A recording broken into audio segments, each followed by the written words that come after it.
Well, hello, folks. I'm L.A. Little, and this is today's short take. There's a lot of numbers out there about how many put options and just short interest and so forth is at all-time highs. But that's also true of margin interest and other things.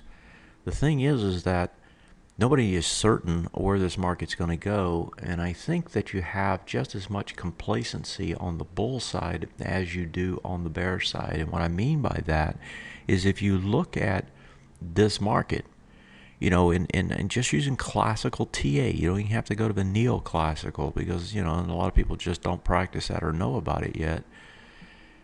That looks like a head and shoulders, right?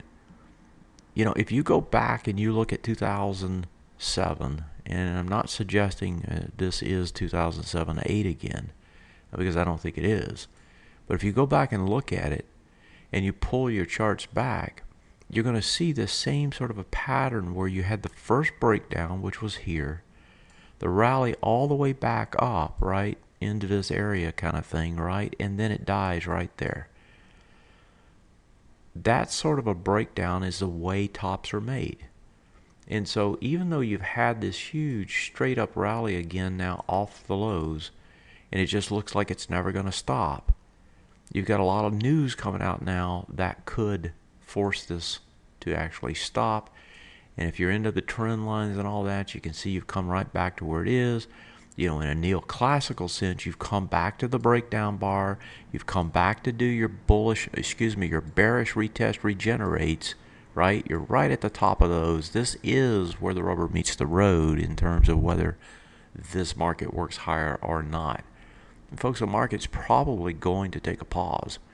It's going to get some sort of a pullback, and you're going to come back down, and then you're going to make another run at it. At best, I just don't see it just continuing to, climb up here. It's possible.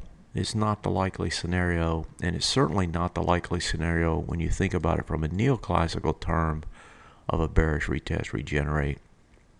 News events today with Apple after the bell and the Fed tomorrow, is one of those going to surprise and cause this retrace?